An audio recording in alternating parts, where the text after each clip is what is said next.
opposition could have mitigated this very differently to avoid some of this chaos as a member of the opposition? I don't think there's anything different we would have done, because we are very peace-loving Ugandans, and you see Honorable Robert Kyagulanyi, our presidential candidate, and most of us, the message we kept preaching is, let's remain peaceful, let's remain calm.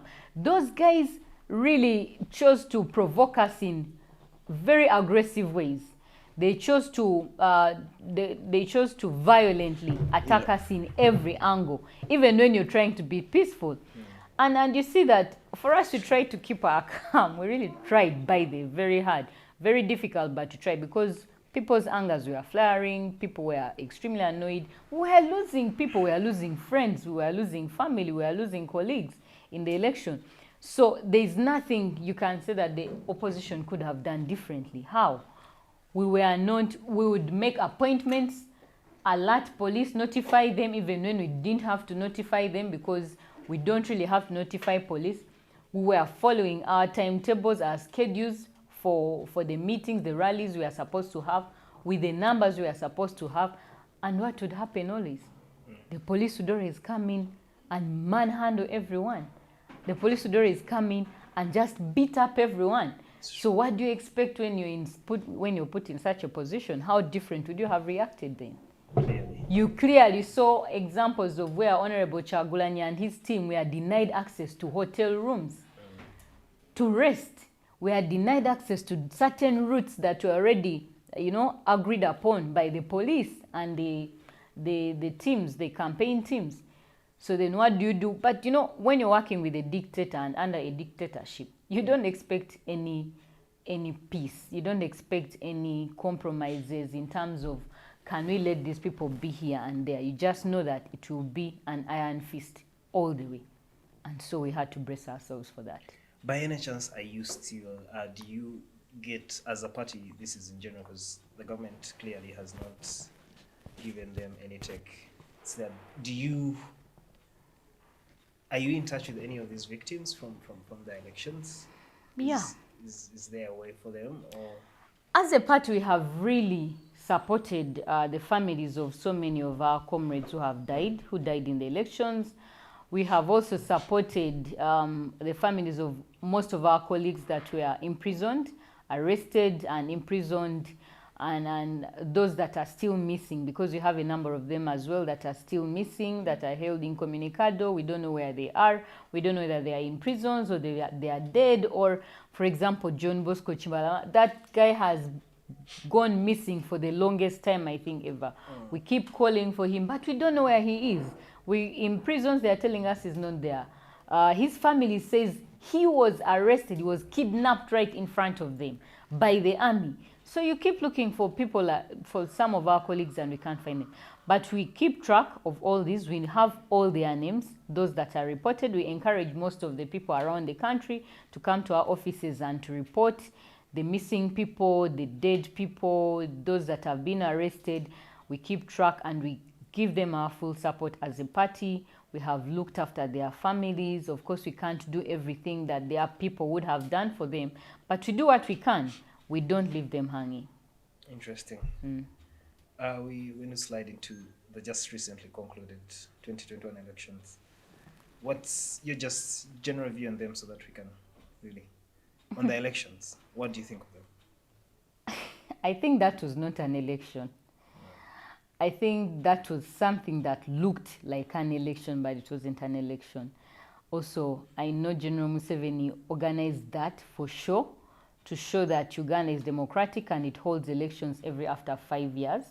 But he knows that he's not about to yield power, but also he knows that he's not in a free and fair election. Yeah. He knows he will be beaten hands down. But because of his hold onto the army, which he uses to terrorize everyone, that is how he has kept himself in power. And so I hope that the coming elections will be better. But I think for us, our biggest rally for Ugandans is around you to be able to challenge this. Yeah. Honorable Kyagulanyi likes telling us it's not about me. And I will tell you the same thing. It's not about me as well. It's not about the elected leaders. It's not about those leaders that are already in positions of power. We are very few in comparison to the 40 million Ugandans that we have.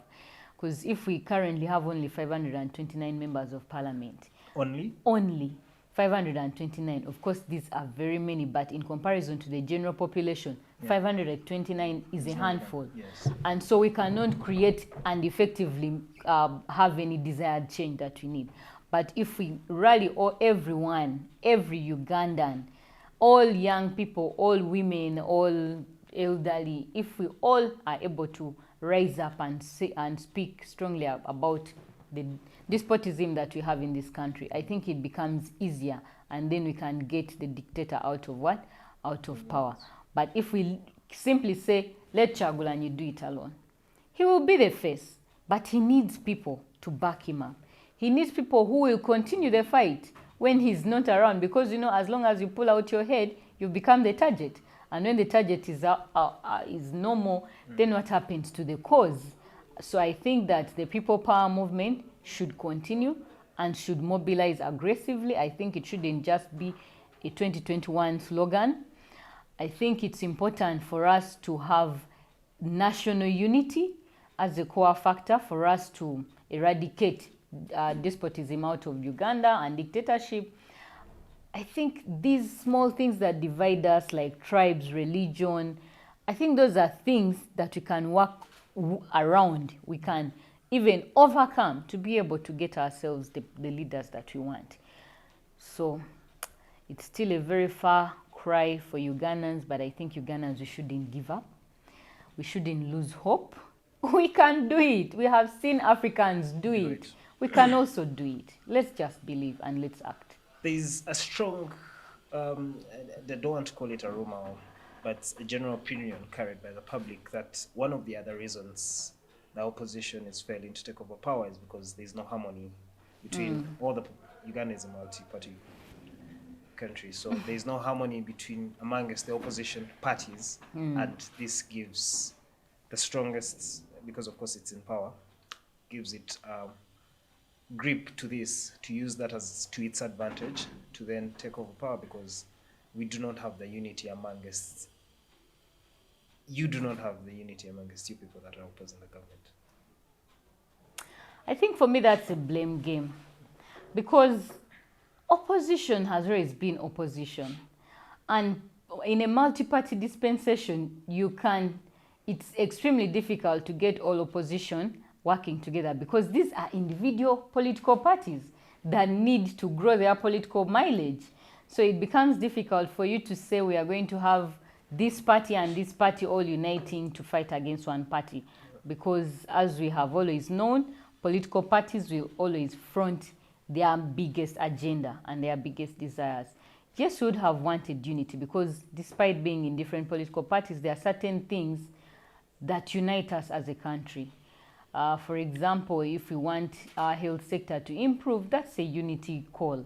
If we want our education sector to improve, it's a unifying call. If we want a new leader present in the country, that's a unifying call. There are certain things we can work together on, you know. We can work together on, like those ones. But to entirely unite becomes extremely challenging because of the different agendas that different political parties have or hold, or beliefs that they may have. Yes, we are trying as the National Unity Platform, because we are the National Unity Platform, and our biggest agenda is to unite Ugandans, including political parties. And so we continue reaching out to them. We continue calling them to work with us on uniting factors. At the same time, we continue calling them to be able to see where we are going, the bigger picture, besides the smaller political parties. But either way, when we do not get this unity, it will not stop us from moving ahead and galvanizing Ugandans into what we really want to see, a change of leadership in Uganda. So I think, for me, it's a double-edged sword. You unite at some point over certain issues, and then at another point, you disagree over some issues, because that's politics. You will not always be agreeing on everything. All right. There's also given the information provided by the government, that and some, of course, election observers, that the election was free and fair. But also, when you look at Kasanda, where you were standing, there seems to have not been any violence in the election. What's your view on that? This is how you become No. member of parliament. You can't say that seems not to have to show any violence in Kasana because I became MP. Yeah, but of course, we did not get any cases from Kasanda. Not getting any cases at national level doesn't mean there was no violence. Just Kasana may not have been an area of focus, according to some people. But according to us who were in there, we know the levels of violence that we underwent and tolerated and even overcame, for us to get into positions where we are. Of course, it also comes from the leadership. At some point, you work a lot so much with the leadership and you try to see that you reduce the violence. But in any election, the violence never totally goes away, because I have been holding conversations with women who participated directly in elections as candidates, as agents, as supervisors, and they've had a number of issues, violent issues that they've been putting forward to me that we are working on and we have brought to the attention of a number of our leaders.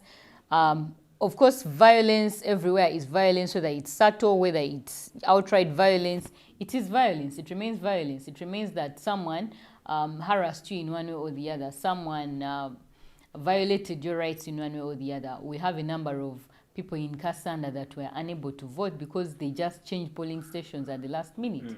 That is violence. We have a number of people that were imprisoned. A number of our youths were, in fact, we had to remove most of them from prisons just currently after the elections. We have the DPC, most of those guys were changed. DPC, the RDC by then. We have all those people who were witch hunting NUP supporters on a daily basis. They were reporting to us.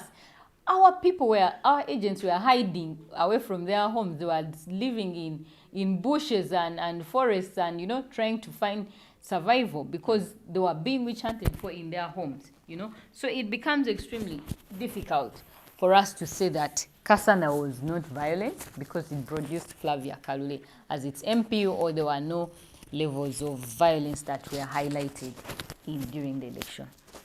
So there's also this strong view of politics in Uganda being commercialized. If you do not have money, it's impossible for you to penetrate the market, or not to actually penetrate the market. If you do not have the money, it's hard for you to win. In this case, you need.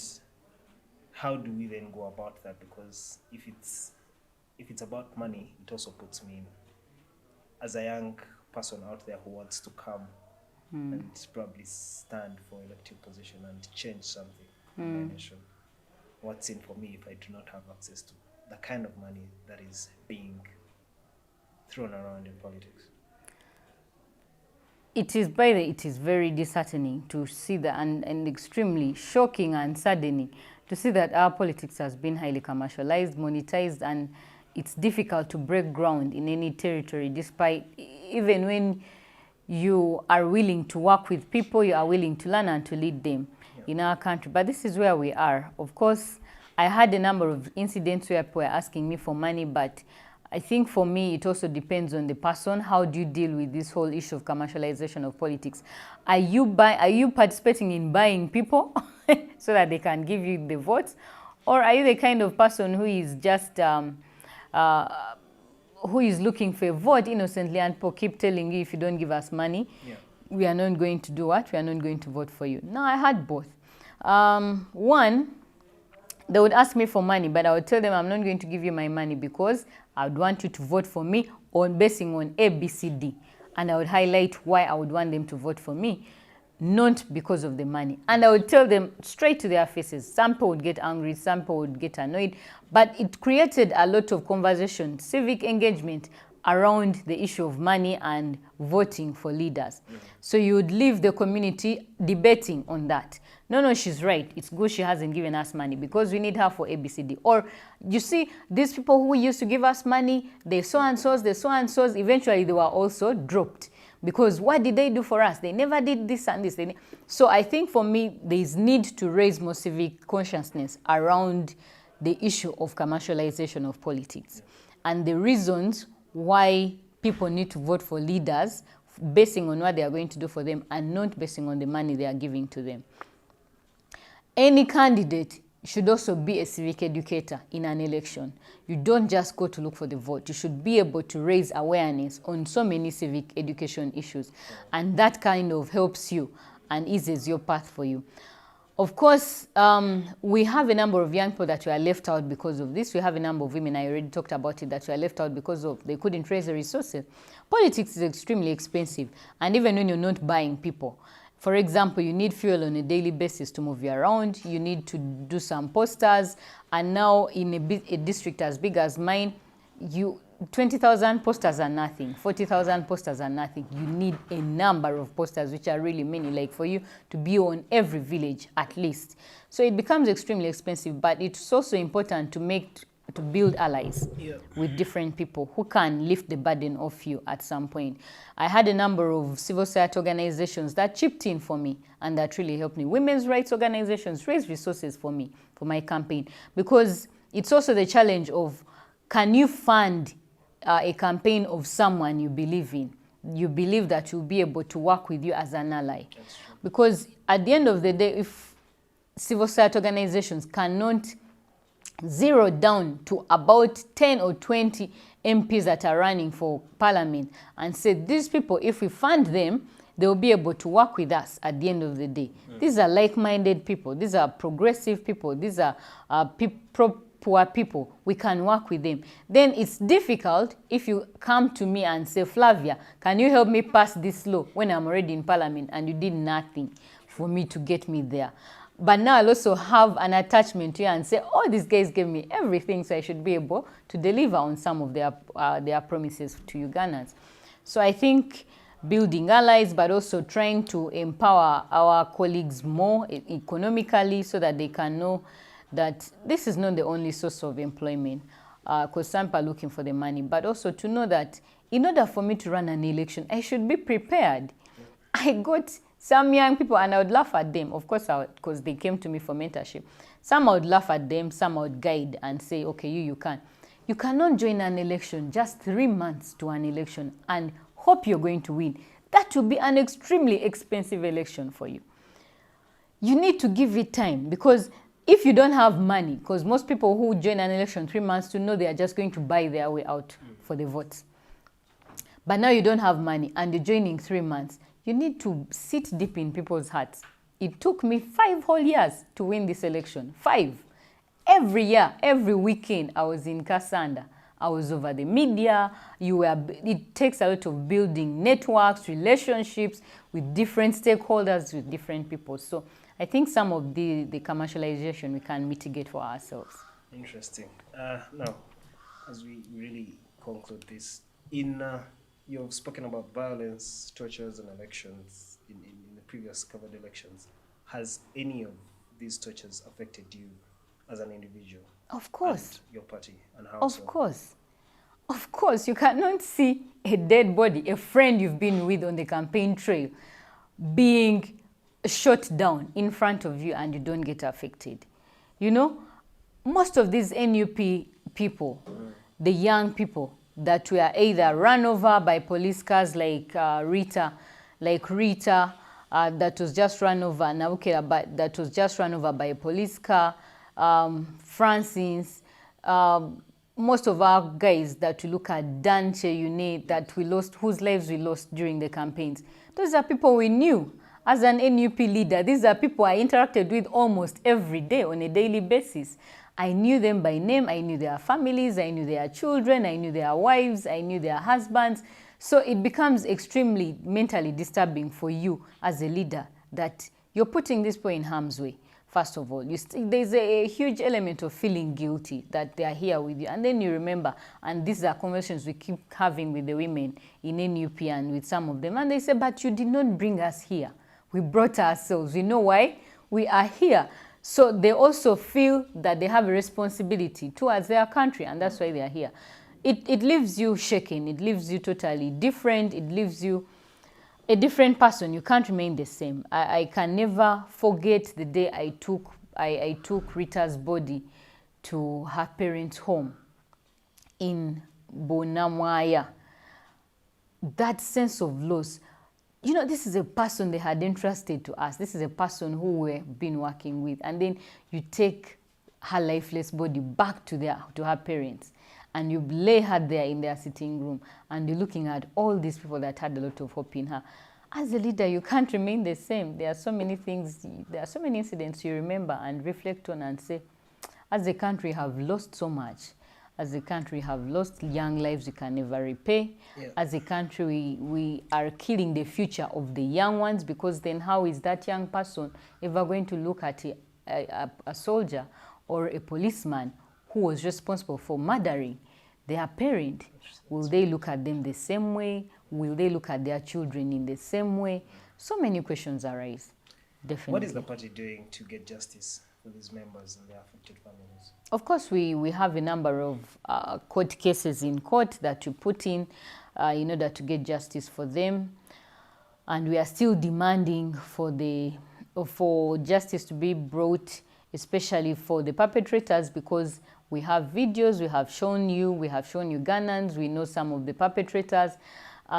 We are demanding that the Uganda police, first of all, comes out and clarify and they call it disowning and non-disowning and leaves,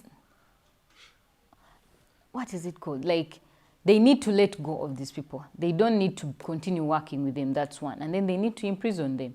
We need them to be arraigned in courts so that we can know, the courts can decide what to do for them. We have taken all these cases in court and we are battling them out in court. Okay, as we now really conclude, we have just got 2 questions. This one I'll read directly. Uganda embarks on another 5-year term that will be characterized by loosened constitutional guardrails and damaged checks and balances. What new legislation will you propose to steer Uganda back towards a democratic trajectory? Of course, if we can pass it's good that we pass the sexual offences bill. Okay, although the president hasn't yet assented to it, but it has a number of gaps in there, and we need to take it for review. We need to review it, correct some of those things, because everyone is equal, and some of those issues in there really discriminate against certain people, especially those in sex work, but and those of the practicing of the same gender anyway. So I think it would be good for us to get this passed into a law, to reduce on the various violences that we see in homes, in families, at workplaces. This would really propel us in the right direction as a country.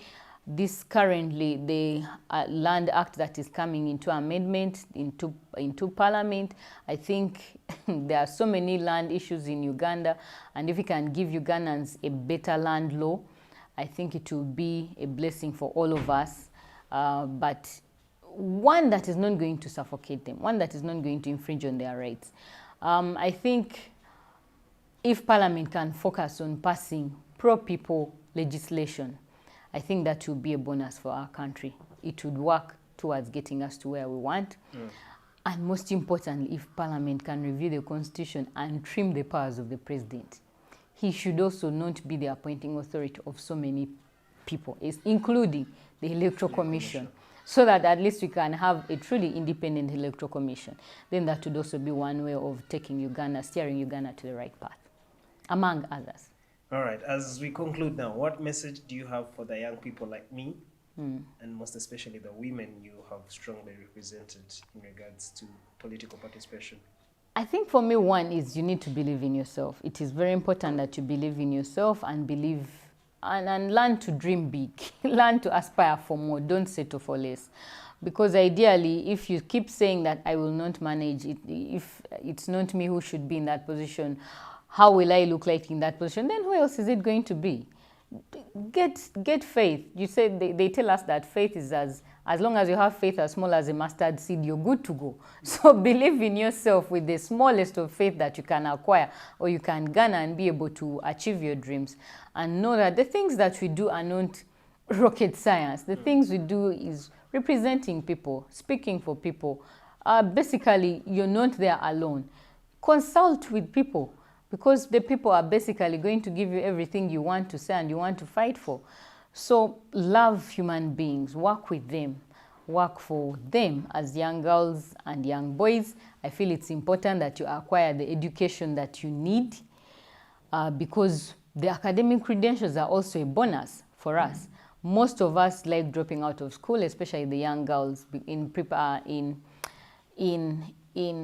we like dropping out of school with an aspect of going for, in preference of marriage, and in preference of, I'll get a very rich guy, like the saying goes these days. I see a number of young women saying, I don't need to work hard to buy myself land, to buy myself a car, to buy myself a house, because I'll simply get married or I'll simply date a very rich man and they'll provide for me all those things. I think that is a very wrong mentality. We need to change that mentality. It's now time for women to possess land and to acquire it and to take and have control over their lives and the decisions they make, control over their bodies. Anyone who has control, anyone who gives you these things will definitely have control over you. And your bargaining power with them will be so reduced that you'll end up doing things that you wouldn't even wish you would have done. So I think it's important to take care of ourselves and take the control over our lives for anything we want. Most importantly, trust in God. Interesting. Now, trust in God. That was really the last question, but since you spoke of education, and I don't want to skip this, it will actually be transferred back into the earlier questions. The system does not really guarantee, you spoke of qualifications and gaining this. We've had lots of people with all these qualifications still coming to Parliament over the last years, and they have still not delivered. We've not gained so much. The system in its whole entirety, it's a fail. In my own opinion, I would actually advocate for people going to skillful tertiary things than the current system we have. And people really comment that it's a failed system, but no one really proposes any ways to change it, not even after this whole COVID thing that has come around, that has affected how people are learning. It has affected the whole school program. There's still no proposed changes to the whole education system in general. What do you think about the education system? I think our current education system needs a reform. That's one. One, to an education system that trains job makers, not job seekers. Because currently we have one that has a number of us depending on our parents for a very long time and who can't think creatively. I think we need more to encourage people to think more innovatively, more creatively, but also even to explore a lot with their skills, their handiwork, their crafts, their arts and crafts. Because I think it's not just the system that we always go into that builds, that makes the person. It's a combination of factors. Some of the people outside of Uganda, especially some countries outside of Uganda, encourage kids from the lowest age to explore and exploit their talents further. And once they recognize that you're very good at singing, you're very good at acting, you're very good at a certain thing, they develop that for you so that you can earn more from it than forcing you to do things that will not help you. Of course, we regret a number of things from our education system that are not helpful to us in any way. But also, I would and you're a professional teacher. Yes, but also I would encourage parents. I think career guidance is very important with your child. To know the strengths and weaknesses of your child, you need to observe your children to know their strengths and weaknesses. We don't need to leave teachers to do everything. These days you have parents who don't they don't really care what their students are doing, what their children are doing, what their children are interested in. They leave everything entirely to the teachers. As long as I take you to school, the teacher will do everything, including which food their kids have eaten, especially those who are still in primary. You know, what have you packed for them and all that. But if we can build relationships with the teachers, work with the teachers, attend career guidance sessions with some of your children, it will be easier. Build a bond between you and your children so that they can freely talk to you about their hopes, aspirations, dreams, difficulties, challenges, and things that they need your attention to. I think it's important, but also us as a country, we need to reform our education system in that way. We need to really equip the tertiary institutions to the best that they can. We need to change our mode of teaching our children, because these days children are exposed to so much through the technology around them. So are we the type of teachers who still go to class with only a piece of chalk and a textbook and say, let us look at this, and what's in the textbook is what you're delivering? And if students are challenging you, you say you get out of the class because that's not what is in the textbook? Or are you allowing them to freely use the technology around them for learning purposes, you know, controlled learning purposes of the technology and around? So I think we need to metamorphose with the era that we are in, and see how to better guide our younger people. All right. Thank you, Honorable. You're welcome. Thank you so much, ma'am. It's been a pleasure to have this with you. Thank you, Idea.